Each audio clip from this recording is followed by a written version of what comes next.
Coming out the bye week, home game. We better beat Atlanta. I'm gonna just mark this a W just cause we better beat Atlanta. It's at home. We better beat Atlanta. It is at home. It's after the bye week, but let's also do this fair-wise. Do you believe Atlanta got better in the offseason? Let me look at that depth chart. What they basically did is they put a lot of new young guys on defense. Right? They've already got a great running back combo. I mean, I love the running back combo. They have a solid offensive line, right? They have a solid receiving group, especially if you're including Kyle Pitts there. Kyle Pitts is just really, can he stay healthy? Defense is more of, hey, what's Jalen Walker going to look like? What's James Pierce going to look like? What's Xavier Watts going to look like? You know, has AJ Terrell still got enough here as he's getting to the second part of his career? And what's Raheem Morris going to be able to run? Can Raheem Morris overcome, years of essentially being seen as a mediocre guy?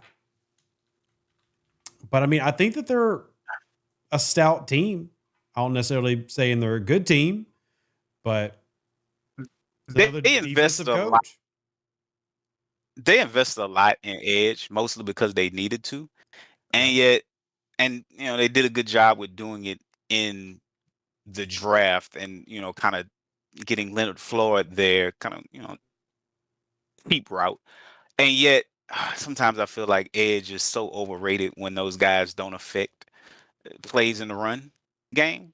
To me, I feel like sometimes it's a position where a guy can play 50 snaps, and if he gets one sack a game and does that for 17 games, it's 17 sacks. But then if you go game by game, you're like, all right, he got one sack, and then you look at the other 48 plays or whatever, and there's no impact being made outside of that. The Saints were willing to let Trey Hendrickson go? Same thing. Listen, and people didn't like that I said that about, like, I completely understand why the Bengals are unwilling to pay Trey Hendrickson. Elite it's pass the same rusher. reason the He's Saints elite weren't willing as a pass to pay. rusher. Elite. But he does not affect the game in its totality outside of that. He's never had over 50 tackles in a season. I don't think he's even had over 40 tackles. And if he did, it's maybe only been once. He is not a all-around defensive player, despite being an elite edge rusher. He is an elite. And so I hope people know we are not talking bad about him. The guy had 36 QB hits last year, but he's a very one-dimensional player. It's only one side to one facet, and I prefer if I'm gonna spend high dollars on a defensive player, I want him to affect multiple facets of the game. You know what, and that includes the runs that made Cam Jordan so good. Who? I'm going to pick a singular season of a Hall of Famer here, but Randy Moss was always Randy Moss, right? But Randy Moss also cared a lot less when he was with the Raiders. The only things that you saw him do there was a few huge home run balls. Now, when he went to New England and everything, he became that well-rounded guy again. But for whatever reasons, there's a lot of context in that. When he was with the Raiders, he was very meh, right? And he just did one thing: run deep, catch football, score. That's about all he did. That's kind of what Trey Hendrickson is. He's very one-dimensional. He is not a good in-man on line of scrimmage to contain the run.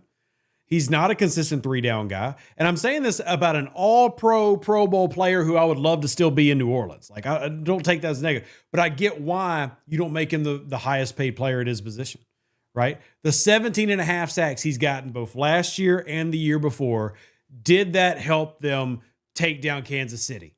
The answer is no. And it hasn't. No, it hasn't. Listen, I'm still going to say a W here. The reason I'm going to say a W here is because, at least for me, this is a big test of the two biggest issues, or at least one of the biggest issues you had last year. You couldn't stop the run. This new defensive scheme, the way they play it, it's supposed to make it easier to stop the run while still keeping a good amount of players in coverage based on the alignment that they run. If there's a game that's going to test, can you stop the run like you think you're building yourself to be able to stop the run, it's going to be this one. And then on the flip side, I'm looking at it, can the Falcons stop the run? And I see some impressive pieces in place to maybe help rush the passer. but I don't see a lot of depth on the defensive line as far as like if you're gonna have David Onyemata at his age still playing like a lot of snaps. You've got Morgan Fox, Kentavious Street there. Mm-hmm. You have Rook Aurora, who was the last year's pick, but wasn't elite talent by standard. It's can they stop the run? And it's at home. I'm still gonna take this as a W. I'm gonna say they figure out how to stop the run a little bit better. Penix is, he hasn't proven yet can he, put a game on his shoulders and win it. If you can take Behind out of it, Tyler out of it, keep them out of it, and keep the ball in Penix's hands, even if he does beat you, at least you give yourself a chance in that. And we're playing home. W. I'm gonna take a W. I'll go on the limb. This is exactly one of those games that I always say, hey, our quarterback wins this one, because I don't know about our quarterback yet. It's too close for me, so I'm giving it an L, but I'm okay with your logic. Like, I get it. Moving on to the next one, Miami Dolphins. Again, other teams that I feel like if I have to pick a team that's regressing, it's Miami. I think this is a winnable game. I'm not saying we're going to win, but I think it's winnable. What do you think? I'm going to take the win. I look at line of scrimmage. This is a line of scrimmage game. We can beat them on both sides of the line of scrimmage. I like Miami's defense. They lost Armstead. I'm speaking more about the offensive line for Miami. That's a big one. They lost Armstead, and that was a big piece when he came in. That was a big part of them signing. They lose Armstead, and I think Cheetah is regressing as a receiver a little bit. Love the quarterback there, his ability to throw with anticipation. A lot of the plays that offense makes, it makes because Tua has an ability to anticipate throws. I like that, especially versus our defense, our secondary in particular, that we don't know what we're getting to this point. If you can add an Asante Samuel at some point, wonderful. If you don't, it is a questionable secondary. And so I can see them putting pressure on us there. But line of scrimmage wise, I think we can beat them on the line of scrimmage and give Tua some problems. I like it. Okay. I mean, Tyreek Hill, I agree. He's 31. I mean, he just came off a season, no 1,000 yards, only 6 TDs, least amount since his rookie year. And this is just the sad truth of the game. You get older, you're not what you once were. He's no longer a cheetah, right? He's just not. I think he's still probably like a leopard. Like he's good. Wow. Quick. No longer a cheetah, right? He's just not that guy anymore. Is what it is. I still don't necessarily know if we can win. Here's what makes this a win for me. If their defense can't get to whoever our quarterback is. Last year, Miami only had 35 sacks. The entire team. That's less than New Orleans. And everybody who watched the Saints said that our our defensive output was trash in terms of pressures and everything. They only had 35. The only change really is Kenneth Grant coming in, a rookie out of Michigan. Do you think that he's going to pump that number up above 40? I don't really know. Not to mention you have two free agent pickups who are probably going to end up starting at safety. Like both their safeties are different this year. And then you've got Jalen Ramsey, who again, talking about guys may not be on the team. Yeah, may not be on the team. And even if he is like 33 now. So they're another team that I can see is at the point where they're regressing more than they're going on the upside of things. And hey, look what happens when you have to sign big contracts. You got a real small 2-3 year window. If you don't capitalize there, you're never going to capitalize. I think it's a winnable game because it's an away game. I'm going to write it as an L. Let's be honest. I think young teams play better at home than they'd play on the road. I still think it's a winnable game, though. I don't think this is an insurmountable game where we get blown out 42-17. So, yeah. What's still on this one? I'm gonna go a win. I can see 2 wins coming out of the bye. Well, then after now we got Tampa Bay, and now you're in Tampa. And this is by now you should know who Tampa is. Like, is Tampa for real? Is Tampa? Because we're talking about week 12 now, week 13. You probably can see if Tampa's already won the division by now. Because by my record, I've got the Saints at 5-8, right? Your record, I think you've got them at 6-7 now, right? Are you keeping track of it? So either way, we're not leading the division, even if we are potentially in contention. Tampa at this point could have locked it, assuming they don't lose out their last 2 months. If Tampa at this point is similar to our record, this is a very winnable game. If Tampa at this point is something like 10-3, 9-4, they're going to win easy. Really depends on how Tampa comes out. You know, interestingly put, here's a funny thing. I recall Baker Mayfield having this thing where he'd have a good season, then a regression. Mm-hmm. Good season, then a regression. I wonder if this is the year you get a little bit of a regression from Mayfield, because a lot of the success he they've did had, throw 40 touchdowns last year. Like it's the first time he ever did that. He only ever threw like 20 something, and then last year throws 40. You're right. I don't know if I see him throwing 40 touchdowns again. Did he not lose his? Didn't he lose his OC? So his OC this year is, let me double check it because I don't want to give an incorrect. Their OC this year is.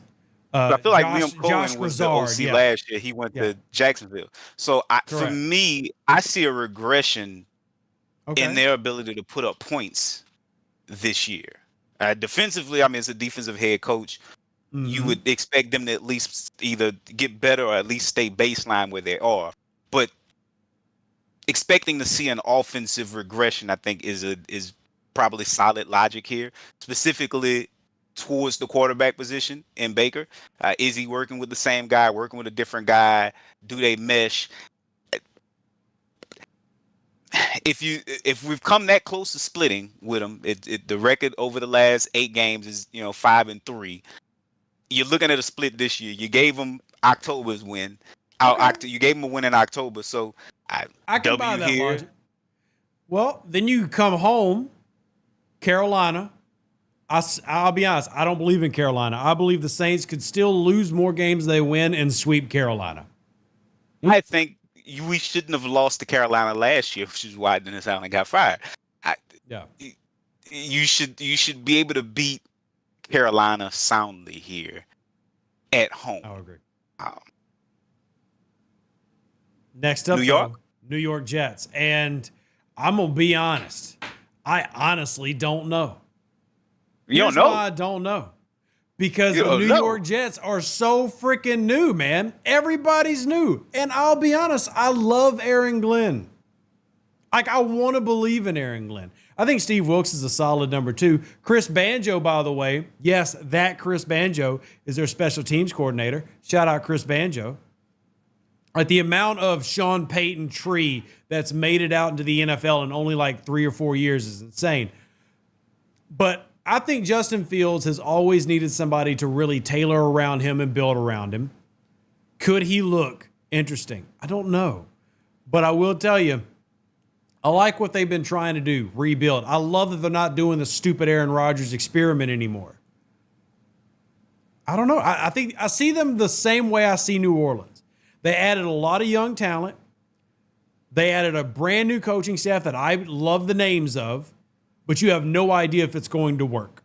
That's how I see the Jets. I see them just the same way I see New Orleans. I like the coaching staff. I like some of the moves they're making to try to find their guy. Would I like them to have, Shuck and Rattler over Justin Fields? Maybe, but look, say the same thing about Justin Fields and say about other guys.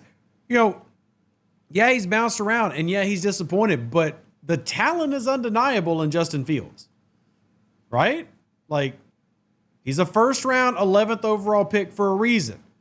And I want to be clear, even though I don't think he's a great player when he was with Chicago, he was never a bad player. And I know that's going to make a lot of people mad in Chicago.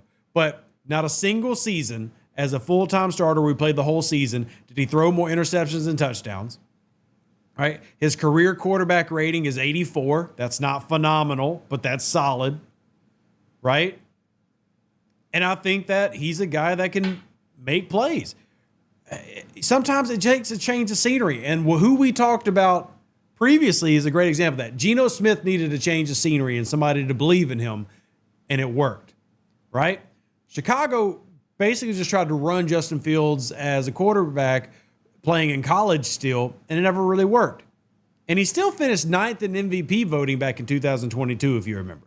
So that's how I see New York. New York is same thing New Orleans is trying to do, I like the coaching staff they put together. They very well might be a team that is in a similar pathway to us, meaning it's a win or a loss either way. I think our staff is better. At this point, I'm looking at, he tabbed Detroit's, what was he, passing game coordinator to come over with him, and kind of the question is can he recreate the Ben Johnson magic? And we've seen, a lot of times when guys go on to run their own scheme, specifically offensively, a lot of times they don't have the success that you would expect them to have. And he's looking to duplicate what he had. And I think the problem with what Dan Campbell did with Detroit and that staff was very, very unique. It was a staff that was littered with former players as coaches, and it was meant to be gritty, right? He wants to duplicate that. And you see Ben Johnson doing the exact same thing, wanting to duplicate that. But can you duplicate that? And what are the odds that you can? I see how he wants to build it, but sometimes those things are very unique in that it's like lightning in the bottle. You catch it and it happens, but thinking it's just that easy to do it and like it's a specific formula, I think that's a formula that worked for Dan Campbell. I don't know if that formula is going to work consistently. And so I'm looking at the offensive play caller versus our former head coach on defense. And then I'm looking at the defensive play caller versus Kellen Moore on offense. I give the edge to us coaching staff wise. And it's I would say also at home. I agree, because obviously I would rather have Kellen Moore than Tanner Ekstrom. However, Tanner was also the co-offensive coordinator for the San Diego Chargers back in 2011, 2012, back when Phillip Rivers was still there. They did quite well. So it's not his first stint, is what I'm saying.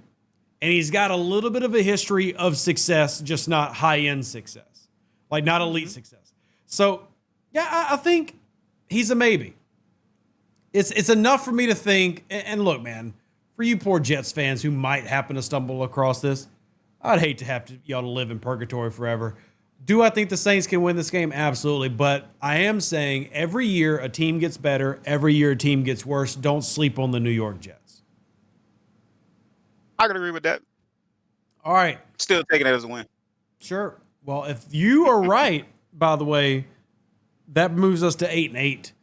And we've got the Tennessee Titans and the Atlanta Falcons left. And Tennessee, if somebody believes in them, I don't know. I didn't meet any of them in Nashville when I was there. And the Falcons, I'm always going to pick us against the Falcons because I hate them. So by that logic, I've just said we're going 10-6, write it to the bank, get your checks ready.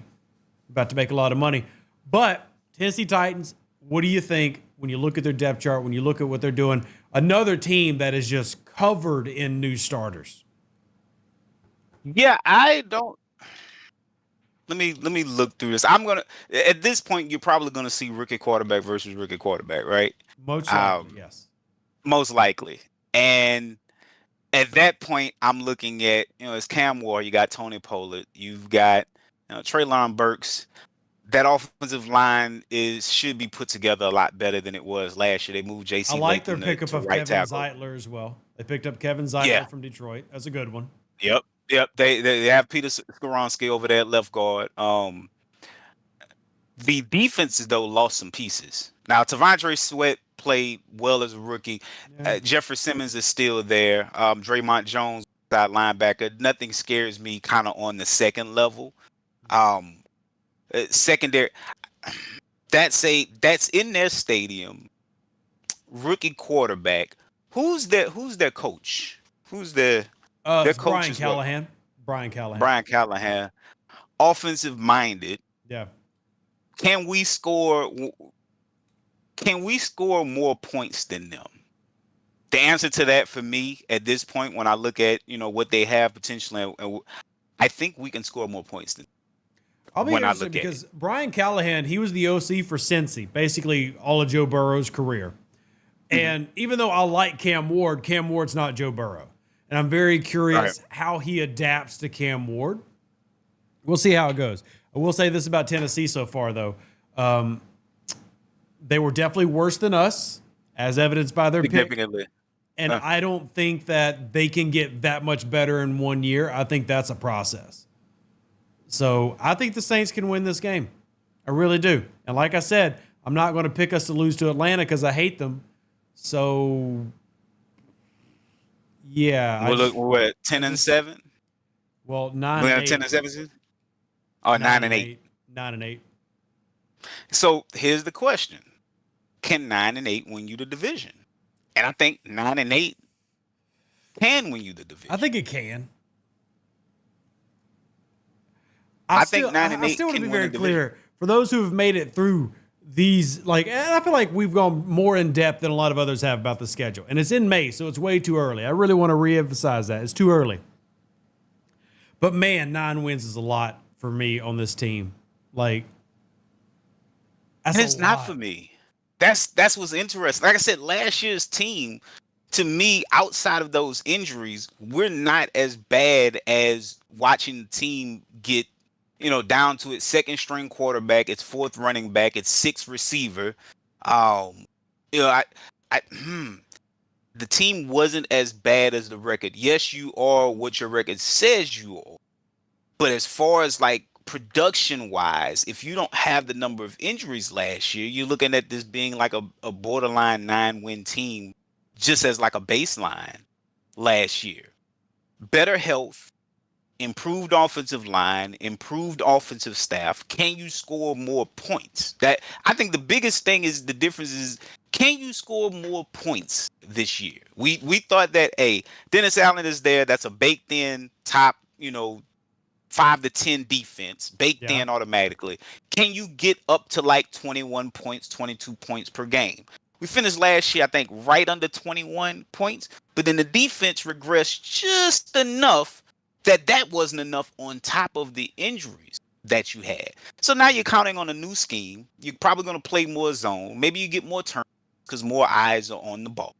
Yeah. To me, baseline, this is a team like flat. If they go, no injuries, this is a team that can win 7 games to me, no injuries. And listen, that was a team last year that had Rattler that went 0 wins with Rattler, but also was the same team that took the Washington Kahuba Hots all the way to the final play of 2-point conversion. So this team isn't void of talent. This isn't a team that was void of talent. Again, maybe the coaching staff didn't get the most out of it, but it was a top-heavy team. It suffered a lot of injuries. They didn't have a middle class.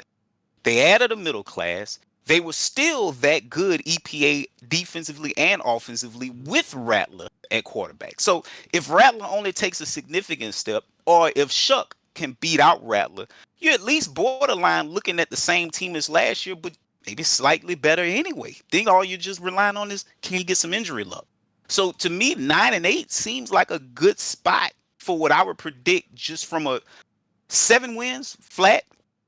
Can they get to 9 or 10? I think so. But can 9 and 8 win the division? I think this is a very winnable division. Well, I still think our division's the worst in the NFC. So it is. That means it's wide open for us. It also roughly be curious to see the voting, because remember the owners meeting is coming up and they're voting on whether winning the division should even matter. So we'll have to have another episode where we talk about that when they're done with the voting. Yeah. So, because at that point, if you're just going to say win the division doesn't matter, well, now we shouldn't have to play those teams all the time. And for those who can't tell, I'm vehemently against. I think division play should matter.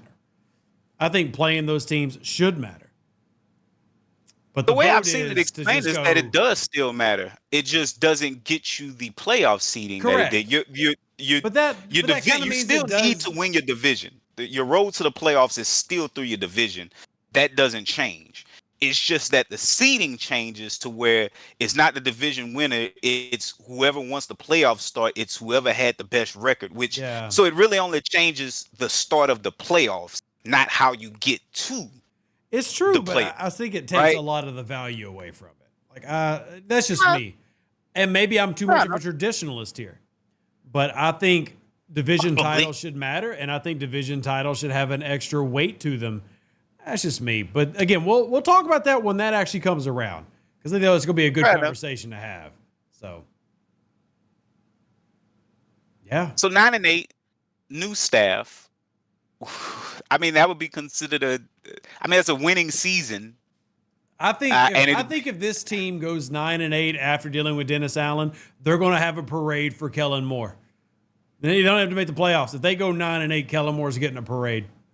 It's a winning season. It'd be the first winning season in the last 3-4 years. So I mean, that would be considered a success. And considering, you thinking that you're going to have Derek Carr as quarterback to start the season, you're maybe looking at this being a little bit more stable. If Kellen Moore can make magic like that in his first year, when the Saints don't have a ton of money to spend, they didn't, make any big moves in the draft. They kind of just sat patient and waited. It was always going to be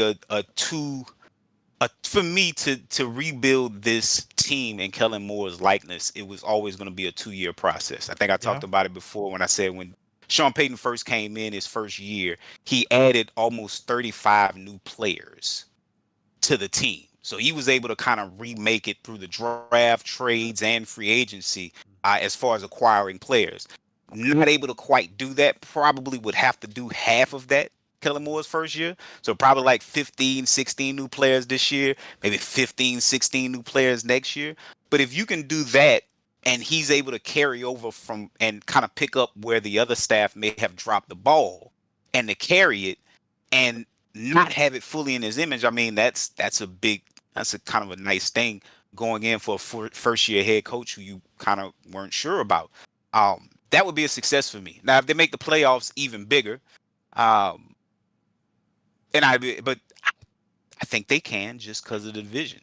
Can Kellen Moore get this quarterback situation? And we talked about it at the beginning. I think he can. The talk right now is the veteran quarterback situation, but I pointed out that not only did he develop Dak Prescott in Dallas, but the following year, Dak Prescott's backup was Cooper Rush, who was his first year. And so there was no veteran quarterback. He pretty much developed Cooper Rush, and he developed Dak Prescott. And so I don't think there needs to be a rush to a veteran quarterback unless Shuck or Rattler show that they are not developing properly. But again, 4 former quarterbacks in the room, quarterback-friendly scheme, a quarterback-friendly head coach. I think it's almost suspect to think that they won't develop properly. So if you can get whoever it needs to be out on the field and you can kind of figure that out as early and then tailor the scheme, I do have confidence in Kellen Moore's ability to navigate an offense, especially if he has the offensive line to do it. So what do you check this out? The trade talk for